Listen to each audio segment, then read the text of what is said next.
Hello everyone. कैसे हैं आप सभी?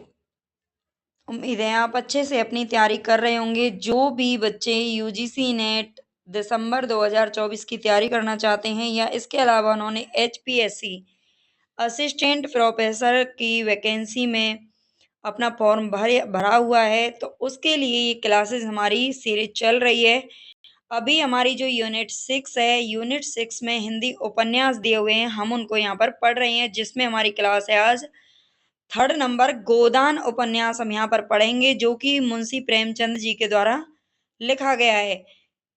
उम्मीद है कि इस क्लास से आगे जो मैं क्लासेस ले रही हूँ, बिल्कुल नोट्स थोड़ा बहुत इसका जो सारांश है और जो भी इसके विशेष तथ्य हैं उन सबको हम यहाँ पर देख लेंगे। तो आप यहाँ से उम्मीद है कि आप अच्छा कर पाएंगे और आप सभी क्वेश्चंस को सॉल्व कर सकते हैं, ऐसा मेरा मानना है। लेकिन आपको जितना मैं पढ़ाती हूँ उतना साथ के साथ याद भी करना होगा। तो चलते हैं हम अपनी क्लास की तरफ, और प्लीज़ आप सभी से रिक्वेस्ट है कि जो भी बच्चे देख रहे हैं वो सब्सक्राइब जरूर कर लिया करें चैनल को। और वीडियो अगर पसंद आती है, आपको क्लास अच्छी लगती है, तो प्लीज़ लाइक ज़रूर कर दिया करो, ताकि थोड़ा-सा मोटिवेशन मिले अंदर से, मतलब एक खुशी मिले कि हाँ, बच्चे सपोर्ट कर रहे हैं। क्योंकि जो ऑनलाइन मोड है ना, आजकल ये जो क्लासेस होती हैं, ये बच्चों की सहभागिता पर ही निर्भर करता है। अगर आप देखते हैं, पसंद करते हैं, तभी अंदर से मोटिवेशन मिलता है, खुशी मिलती है। ठीक है? तो प्लीज़ आप ये ज़रूर कर दिया करें, इतनी सी ड्यूटी आपको अपनी करनी है, बाकी मैं मेहनत आपके लिए कर रही हूँ। ठीक है? तो चलते हैं यहाँ पर हम गोदान उपन्यास की तरफ। गोदान मुंशी प्रेमचंद जी के द्वारा 1936 में लिखा गया अंतिम पूर्ण उपन्यास है। ठीक है? अंतिम पूर्ण उपन्यास है ये, अपूर्ण नहीं है, ये ध्यान रख लेना। पूरा लिखा गया था ये, जिसका प्रकाशन वर्ष है 1936 ईस्वी। मुंशी प्रेमचंद के उपन्यास गोदान की भूमिका की बात कर लेते हैं। भूमिका में उन्होंने क्या लिखा था? यह उपन्यास भारतीय ग्राम समाज और परिवेश का सजीव चित्रण है। ठीक है? तो ये इनकी भूमिका में इस प्रकार से भूमिका इसकी लिखी गई है कि जो उपन्यास है गोदान, ये भारतीय ग्राम समाज और परिवेश का सजीव चित्रण है। यह भारतीय किसानों के जीवन की त्रासद कथा है। ये भारतीय किसानों के जीवन की त्रासद कथा है। इसमें किसानों के शोषण और उनकी दुर्व्यवस्था को दिखाया गया है। ठीक है? किसानों का किस प्रकार से शोषण किया जाता है और उनकी क्या दुर्व्यवस्था होती है, उनका उनको कितना कुछ सहना पड़ता है अपने जीवन में। तो इन सबको दिखाने के लिए ये उपन्यास लिखा गया है मुंशी प्रेमचंद जी के द्वारा, जो कि एक बहुत अच्छे उपन्यासकार माने जाते हैं। यह उपन्यास प्रगतिवाद, गांधीवाद और मार्क्सवाद का भी चित्रण करता है। ये उपन्यास, जो गोदान उपन्यास है, वो हिंदी उपन्यास के विकास का उज्ज्वलतम रूप है। ठीक है? उज्ज्वलतम प्रकाश स्तंभ है। हिंदी उपन्यासों में सबसे शीर्ष गोदान को माना जाता है।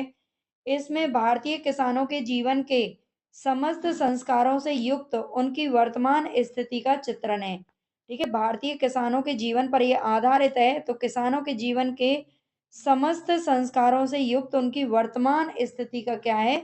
चित्रण। वर्तमान का मतलब है जब ये उपन्यास लिखा गया था उस समय पर भारतीय किसानों की क्या दशा थी, उसके बारे में ये उपन्यास लिखा गया है। यह उपन्यास आदर्श और यथार्थ का सुंदर समन्वय है। ठीक है? ये आदर्शवादी भी है और यथार्थवादी भी है। यह उपन्यास हिंदी के लोक भाषा विषयक सिद्धांत का समर्थन करता है। ठीक है? जो गोदान उपन्यास है वो हिंदी के लोक भाषा विषयक सिद्धांत का क्या करता है? समर्थन करता है। यानी कि जो इसकी भाषा है वो एक लोक भाषा रखी गई है। इसमें मतलब ज़्यादा संस्कृत या तत्सम शब्दावली नहीं है। इस उपन्यास को लिखने का काम प्रेमचंद ने साल 1934 में लिखना शुरू किया था इसको। ठीक है? 1934 में लिखना शुरू किया था और 1936 में ये पूर्ण हुआ था। इसका जो प्रकाशन है वो हिंदी ग्रंथ रत्नाकर कार्यालय बम्बई ने किया था। किसने किया था? इसका प्रकाशन किसके द्वारा किया गया था? 1936 में इसका प्रकाशन वर्ष है, और जिसका प्रकाशन किया था हिंदी ग्रंथ रत्नाकर कार्यालय बम्बई। ठीक है? ये ध्यान रख लेना इसका नाम भी। इसमें प्रेमचंद जी ने किसी एक समस्या को उठाने की बजाय तत्कालीन भारतीय समाज की लगभग हर समस्या को एक साथ उठाया है। ठीक है, सिर्फ इसमें एक ही किसी समस्या को नहीं रखा गया है। अगर आप ये उपन्यास एक बार पढ़ेंगे तो समझ में आएगा, इसमें बहुत सारी समस्याओं को एक साथ उठाया गया है, इसीलिए इसे भारतीय जीवन का महाकाव्य भी कहा जाता है। मुख्य तथ्य हैं इसके इसके मुख्य तथ्य कौन से हैं तो देख लेते हैं। सेमरी और बेलारी में 5 मील का अंतर है। ठीक है, सेमरी और बेलारी, इसमें दो, एक शहरी जो चित्रण है, शहर का चित्रण किया भी दिखाया गया है, शहरी पात्र भी है इसके अंदर, और एक ग्रामीण को दिखाया गया है, जो कि सेमरी और बेलारी दोनों के नाम है। ठीक है, उन दोनों के बीच में कितना अंतर है तो 5 मील का अंतर है। स्वराज स्वाधीन भारत और हंटर पत्रों का इसमें उल्लेख किया गया है। सेमरी से लगभग 20 कोस की दूरी पर स्थित है। ठीक है, सेमरी से जो लखनऊ है, लखनऊ से सेमरी की दूरी कितनी है तो 20 कोस की दूरी पर है, ये ध्यान रख लेना ये पॉइंट सारे। हजरतगंज और अमीनाबाद का भी इसमें उल्लेख किया गया है। हजरतगंज और अमीनाबाद, इन दोनों शहरों का उल्लेख किस उपन्यास में किया गया है तो गोदान उपन्यास में किया गया है। PYQ पूछा गया है क्वेश्चन। चलते हैं आगे। राय साहब के घर पर दशहरे के उत्सव में धनुष यज्ञ नाटक में होरी ने जनक के माली का अभिनय करता है। जो होरी है, होरी इसका मुख्य पात्र है, हम उनको अच्छे से पढ़ लेंगे। पहले मुख्य तथ्य देख लेते हैं। राय साहब के घर पर दशहरे के उत्सव में धनुष यज्ञ का आयोजन होता है, जिसमें जिस नाटक में होरी जनक के माली का अभिनय करता है। किसका माली का अभिनय करता है? जनक।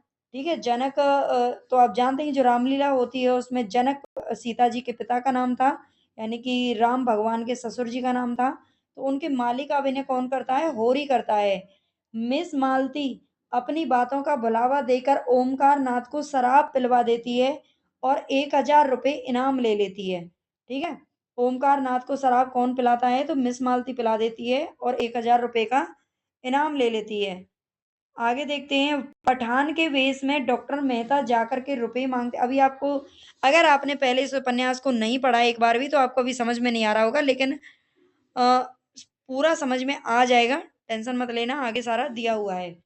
पठान के वेश में डॉक्टर मेहता जाकर रुपए मांगते हैं और धमकी देते हैं कि रुपए ना मिले तो वह गोली चला देंगे। ठीक है, पठान के वेश में कौन है? डॉक्टर मेहता है, जो कि जाकर के रुपए मांगने लगते हैं और धमकी भी देते हैं। होरी का बेटा है गोवर। होरी का बेटा गोवर है, जो कि लखनऊ भाग जाता है। गोवर लखनऊ में मिर्जा खुर्शीद के यहाँ पर नौकरी करता है। किसके यहाँ पर? तो मिर्जा खुर्शीद के यहाँ पर नौकरी करने लगता है। होली के अवसर पर, ये होली है, होली के अवसर पर गोवर आता है, मतलब अपने गांव में, और गांव के मुखिया लोगों की नकल का अभिनय करता है।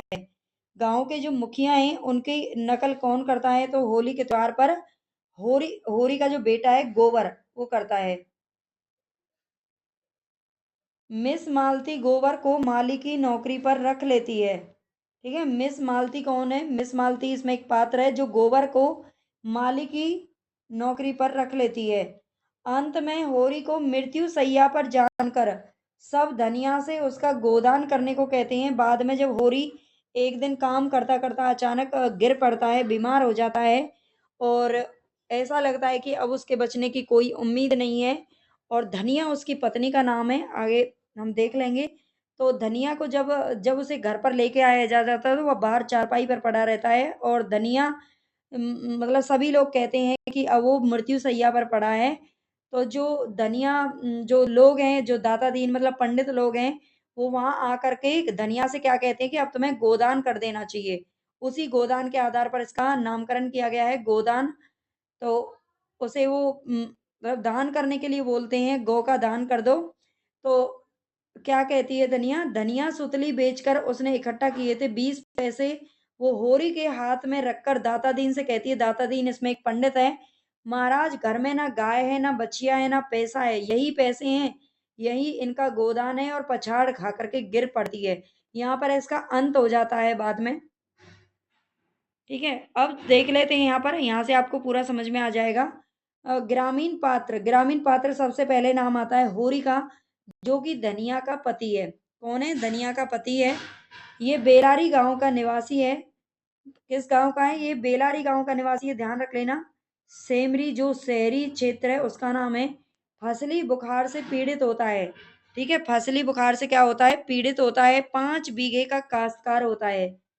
कितने, 5 बीघे का ही काश्तकार होता है। जो इसकी ऑथेंटिक बुक है उसमें 5 बीघे दिया हुआ है, वैसे कहीं कहीं आपको 3 बीघा भी मिल जाएगा।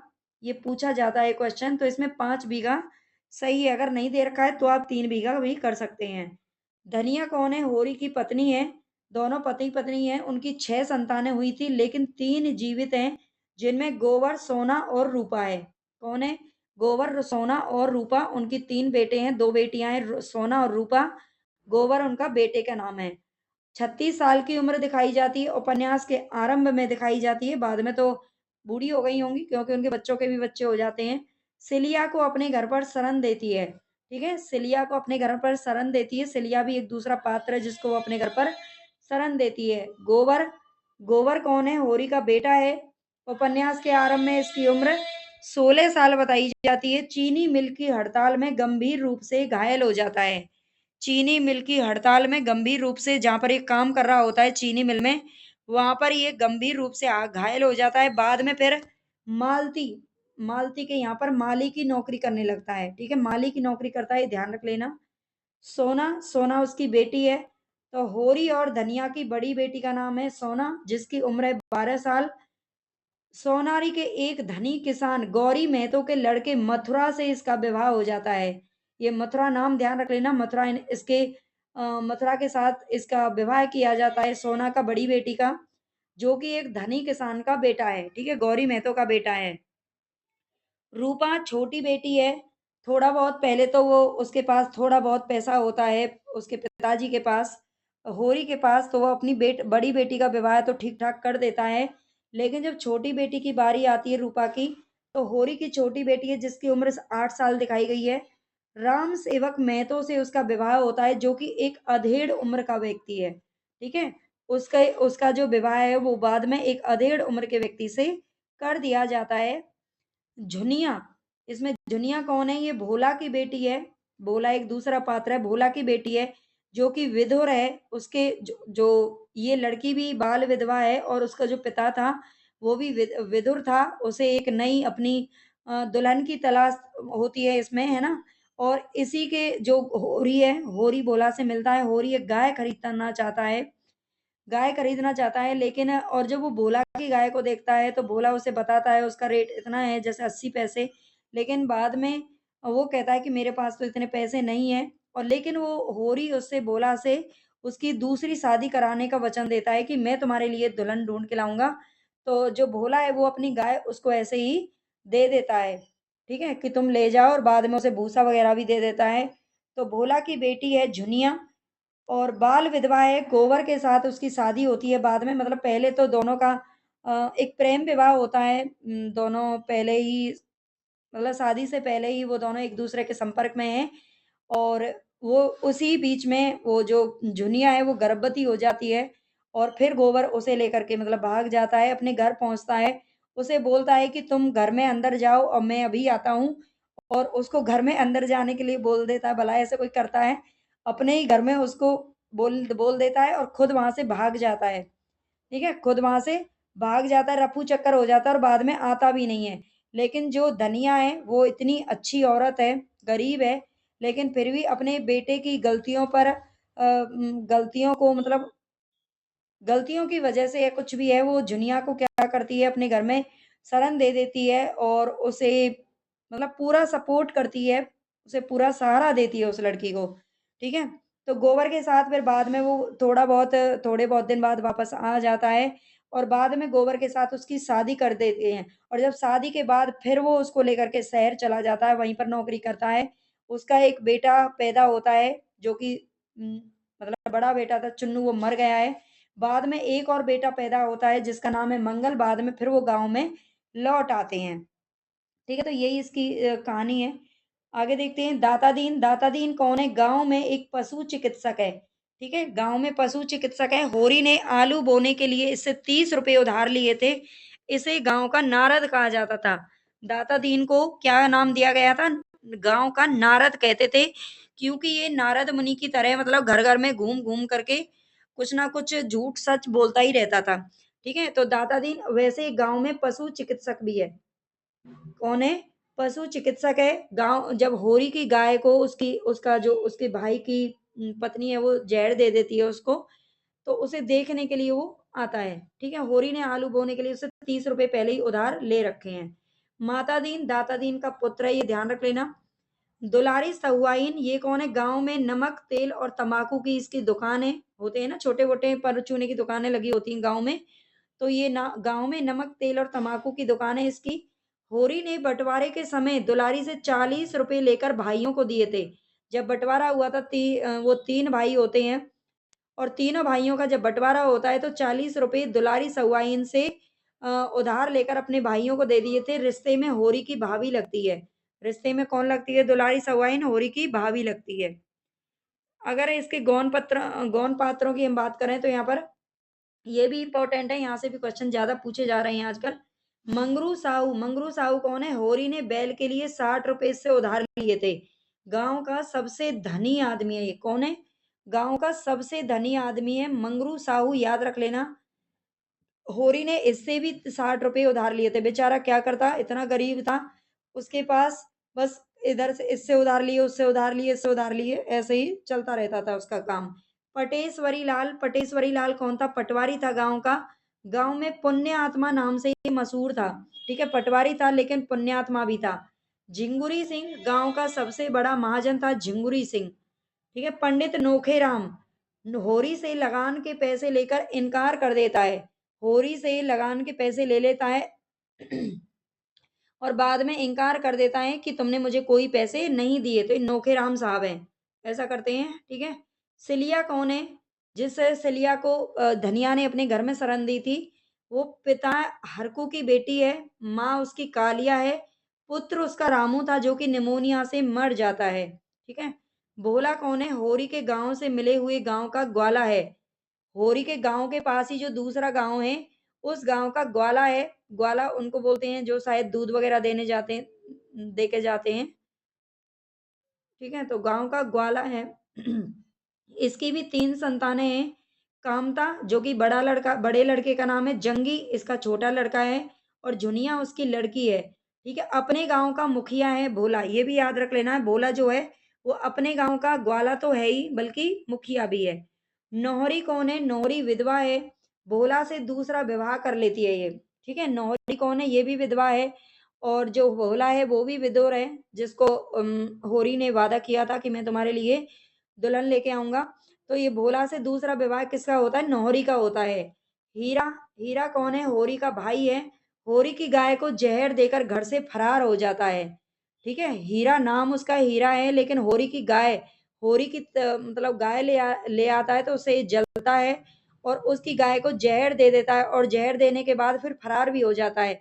और फिर लौट करके तब आता है जब जब लास्ट में वो जो होरी है वो मृत्यु शैया पर पड़ा रहता है, उसकी आंखें इसको ठीक से पहचान भी नहीं पाती हैं।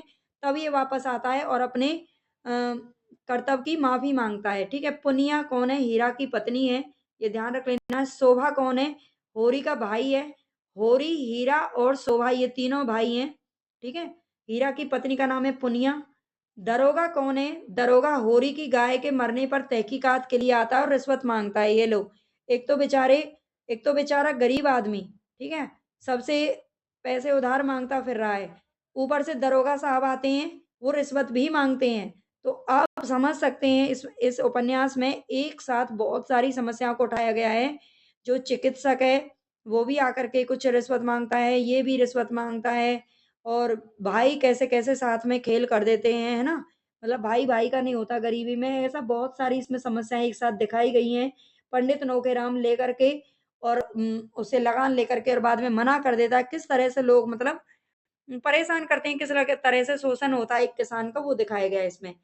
शहरी पात्रों की यहाँ पर बात करें तो शहरी पात्रों से देखो, जो मैंने यहाँ पर पात्र रखे ना मैं आपको सीधा सिर्फ पात्र ही नहीं पढ़ा रही हूँ कि बस पात्रों के नाम ले लिए और बस हो गया।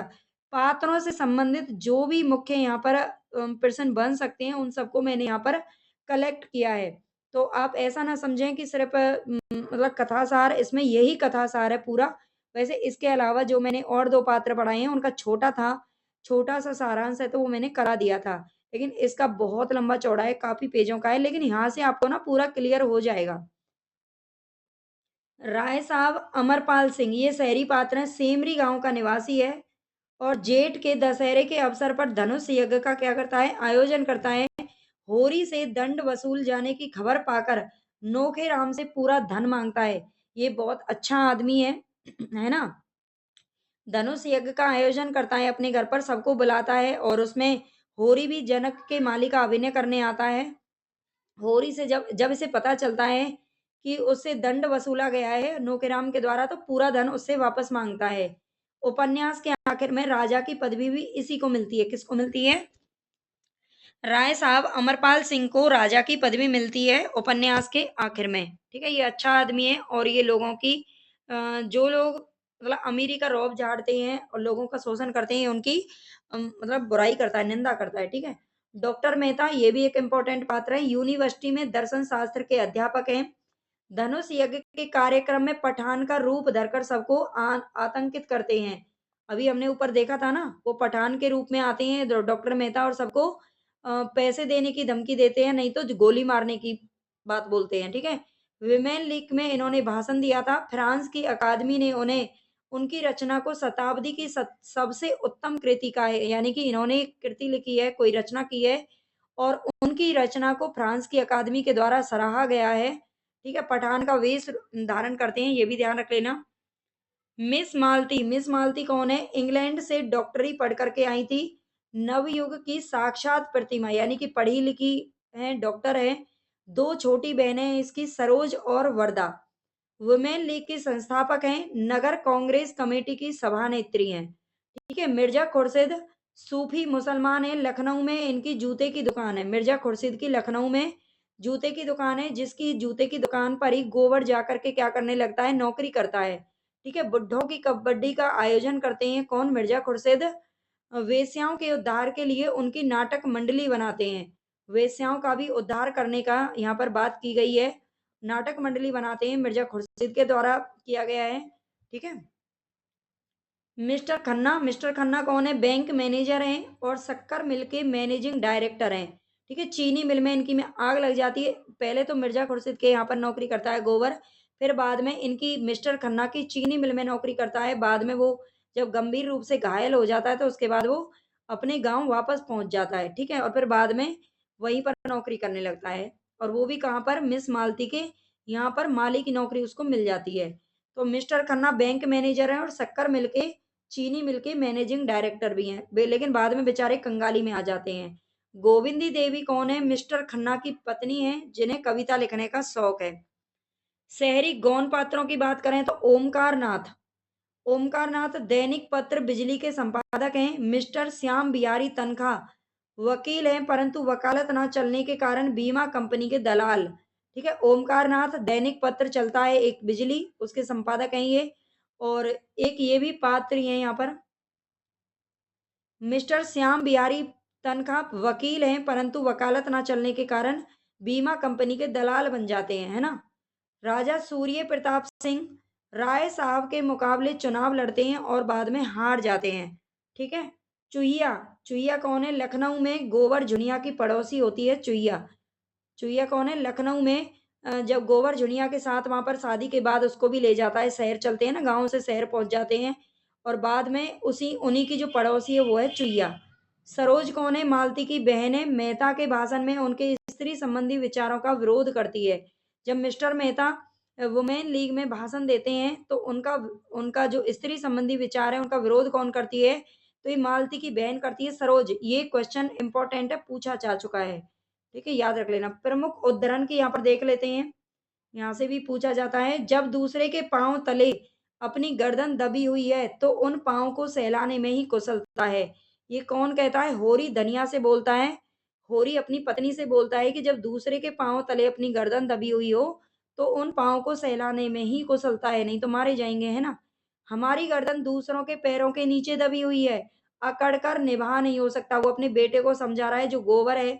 अब जानते हैं नया लड़का है और वो अकड़ता है, जब लोग शोषण करते हैं तो वो उसका विरोध करता है। तो होरी उसको समझाते हुए कहता है कि हमारी गर्दन दूसरों के पैरों के नीचे दबी हुई है, इसलिए अकड़कर निवाह नहीं हो सकता।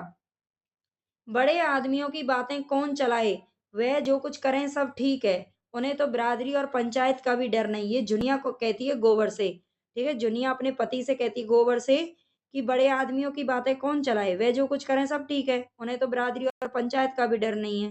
ठीक है, हमें नहीं रहना है बिरादरी में, हमें नहीं रहना है बिरादरी में, बिरादरी में रहकर हमारी मुकुतना हो जाएगी। अब भी अपने पसीने की कमाई खाते हैं, तब भी अपने पसीने की कमाई खाएंगे। ये किसका कथन है? तो ये धनिया का कथन है, जो कि अपने पति से ही बोलती है, होरी से। नारी परीक्षा नहीं चाहती, प्रेम चाहती है। परीक्षा गुणों को अवगुण, सुंदर को असुंदर बनाने वाली चीज है, जबकि प्रेम अवगुणों को गुण बना देता है और असुंदर को सुंदर बना देता है। ये मालती कहती है मेहता से। जो मिस मालती है वो किससे कहती है? मिस्टर मेहता से कहती है कि नारी परीक्षा नहीं चाहती, प्रेम चाहती है। आज संसार का शासन सूत्र बैंकरों के हाथ में है, सरकार उनके हाथ का खिलौना है। ठीक है, सरकार उनके हाथ का खिलौना है। तो ये कौन कहता है? मेहता कहता है मिस्टर खन्ना से। ठीक है, आज संसार का शासन सूत्र बैंकरों के हाथ में है, सरकार उनके हाथ का खिलौना है। ये मेहता किससे कहता है? मिस्टर खन्ना से बोलता है। तो यहाँ पर हमारा जो गोदान उपन्यास है उसके सभी इम्पोर्टेंट फैक्ट्स हमने देख लिए हैं। आई होप आपको क्लास पसंद भी आई होगी। पसंद आए तो प्लीज़ लाइक ज़रूर कर देना और चैनल को सब्सक्राइब कर लेना, शेयर करना है आपको, ज़्यादा से ज़्यादा सपोर्ट करेंगे तो आपको बहुत अच्छा कंटेंट यहाँ से मिल जाएगा, है ना?